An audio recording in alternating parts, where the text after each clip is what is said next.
Hi, welcome. It's time for another children's book reading by a candidate, and I am that candidate. My name is Susan Maude Buchser-Lochocki, or Susan Buchser for short, and I am reading another chapter from What is the Supreme Court? So if you are reading along with me, or if you want to follow along or just listen, welcome. Grab your book and let's see. The last one I read was Packing the Court, so this one is A Decision for Linda Brown, page 54.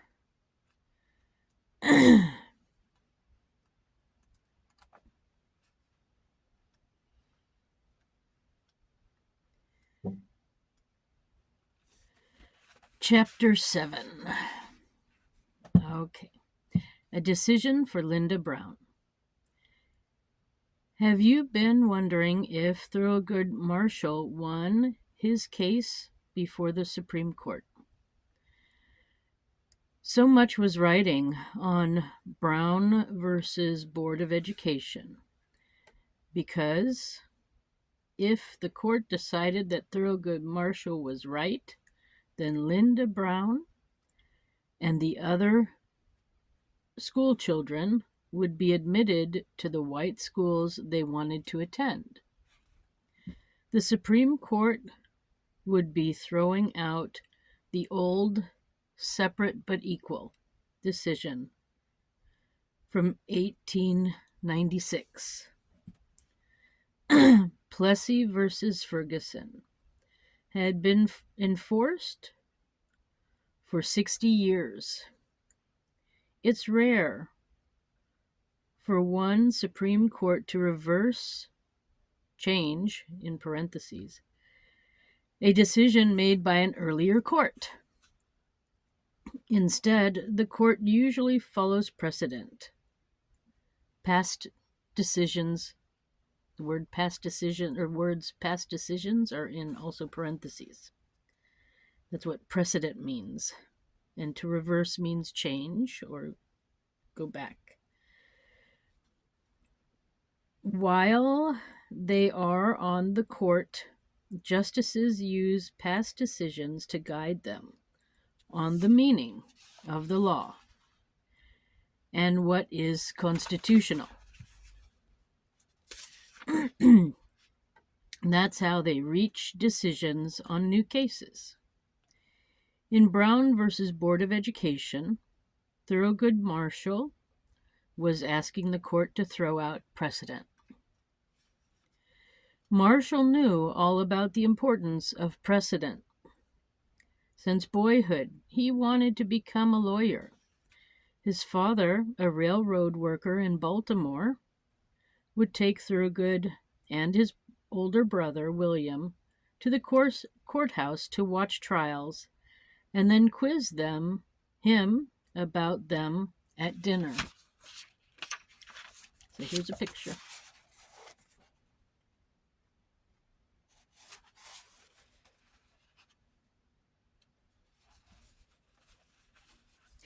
Marshall knew the sting of school segregation firsthand. The law school he wanted to attend, the University of Maryland Law School, would not admit him because it was whites only. In parentheses, he attended Howard University School of Law in Washington, D.C. instead, and became its most famous graduate. End of parentheses. Marshall became the top lawyer for civil rights groups, the NAACP, Legal Defense Fund. NAACP is in parentheses, stands for the National Association for the Achievement of Colored People. Colored people, in italics, was once a polite term for Black people, but is not considered one now. End of parentheses. This national civil rights group got parents like Oliver Brown to challenge school segregation. The goal was to overturn Plessy versus Ferguson. 5 similar cases about black children attending white schools were combined into Brown versus Board of Education. The case was listed on the Supreme Court's docket in October 1953.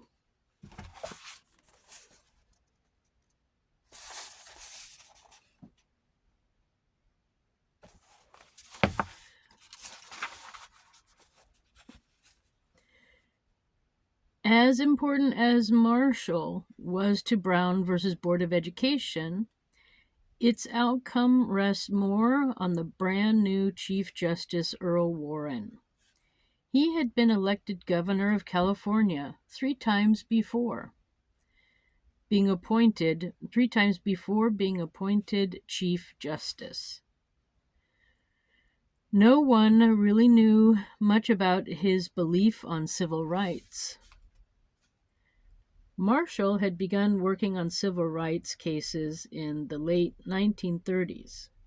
On December 8, 1953, his biggest moment finally came.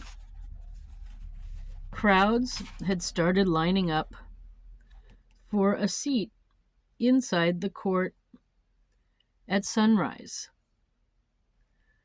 Those who gained entry watched Marshall make his argument before Chief Justice Warren and the other 8 justices. Marshall's style was calm and easy. His wife, Sissy Marshall, said her husband would talk to the Supreme Court justices like they were old friends. So here's Earl Warren, and here's people lining up for a seat inside the court. Marshall ended his argument by saying that the object of school segregation was to keep people who were formerly in slavery as near that stage as possible. And that is in quotation marks. So, people who were formerly in slavery as near that stage as possible. End of quote. Black children deserved an equal education. It took 6 more months for the court to announce its decision. Earl Warren was indeed in favor of civil rights and ending school segregation. He had meals with each justice and tried to convince them to vote in favor of Brown. Chief Justice Warren felt it was crucial for the court to decide the case unanimously and to speak with one voice on such an important and decisive issue. A lot of white people in the South clung to segregation, and some of the associate justices came from Southern states. However, through gentle persuasion, Warren did get to a unanimous decision, an incredible feat considering he was so new at his job as Chief Justice. He decided to write the decision himself, his very first one. Copies of the Warren's decision on Brown versus Board of Education were locked away in the court's safe. Except for the 9 justices, no one knew the outcome of Brown of the Brown case. Copies would be given out only after Chief Justice Warren began reading the decision from the bench. On May 17th, 1954, in the early afternoon, Warren read in a firm voice, "Does segregation in public schools solely on the basis of race deprive children of the minority group of equal education opportunities? We believe that it does." So this was in quotations, and this is what Warren read again and what he wrote. So let me read it again. "Does segregation in public schools solely on the basis of race deprive children of the minority group of equal education opportunities? We believe that it does." So that is what was finally decided in that important case, lawsuit, 1954. As Warren continued reading, it became clear that Plessy versus Ferguson was being thrown into the history's dustbin. In the field of public education, the doctrine of separate but equal had no place, Warren said. Separate educational facilities are inherently, basically, unequal. So let me read that too. We have a couple of quotation areas. So in quotation, the field of public education, the doctrine of, also in quotation, separate but equal, out of quotation, has no place, quotation. That's what Warren said. Then again, quotations, it says, separate educational facilities are inherently, basically, unequal, end of quote. So then there's a ad or headlines from a newspaper of the time: segregation in public schools ended by the court. When Thurgood Marshall heard those words, he said, "I was so happy I was numb." Linda Brown's mother was home in Topeka ironing. That's what I also have a ironing story too. That's why I was laughing. Was ironing when she heard the news. Oliver Brown did not hear about the decision until he came home from his job as a welder for the railroad that night.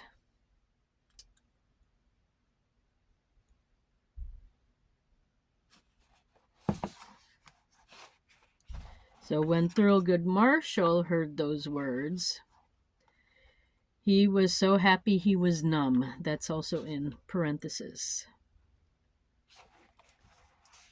So here we go. That's them making the announcement on the bench. And then that's the mom, so happy. Equal but separate was over, especially in education. With the Brown versus Board of Education decision, the Supreme Court was once again changing the course of American history. But change would not come quickly or easily, something Thurgood Marshall knew. The night of the decision, after celebrating briefly, he told co-workers, "I don't know about you fools, but I am going back to work because our work has just begun." So this is in quotations too. This is what Thurgood Marshall said after celebrating. "I don't know about you fools, but I'm going back to work because our work has just begun." And probably a lot of truth in that. Although the Supreme Court said schools should integrate with all deliberate speed, and with all deliberate speed that was in quotation marks. Many states, including Kansas, dragged their feet. As it turned out, Linda Brown was already in junior high school when the elementary school she wanted to attend finally allowed Black children to enroll. In parentheses, her younger sister did attend a formerly all-white school. Out of parentheses. As a grown-up, Linda Brown often spoke about how long it took for segregation to actually end. It's disheartening that we are still fighting, she said in 1994. But we are dealing with human beings. As long as we are, there will always be those who feel the races should be separate. So that's also in parentheses, so I'm going to read that again. So Linda Brown, now all grown up. It's disheartening that we are still fighting. That's one quotation she said in 1994. But we are dealing with human beings. As long as we are, there will always be those who feel the races should be separate. End of quote. So here she is talking to a group of kids.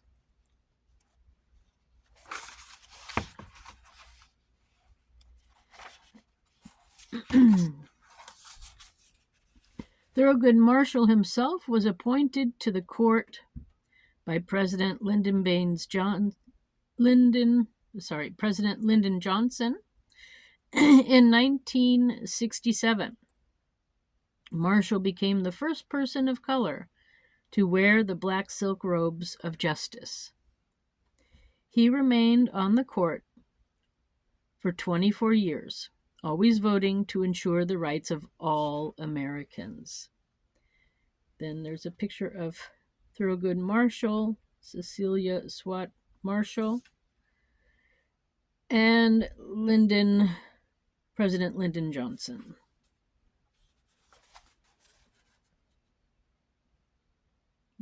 I guess becoming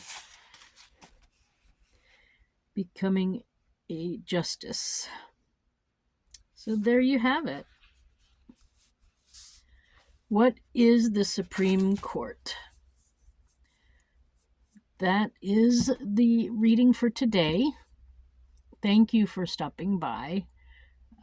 I have also a court case pending with the Supreme Court, so that's a little bit why I'm reading this book right now. I'm hoping they're going to judge in my favor. Let's see what's going to happen. Anyway, really, thank you for stopping by. If you want to find out more about me and my court case, I'm on YouTube, Facebook, Twitter, or formerly known as Twitter, and many other places. Plus, I have a website. My website is susan4usa.com. That's Susan, the number 4, USA.com. I don't have my usual little outfit on because I'm on the road right now and I don't know where it is. And it's really cold, so I can't wear it anyways. I don't know if you saw, sometimes I have some, you see my breath because it's so cold. But yeah. Okay, so that is my news for right now. Thank you for stopping by. I wish you a nice day wherever you are. Bye for now.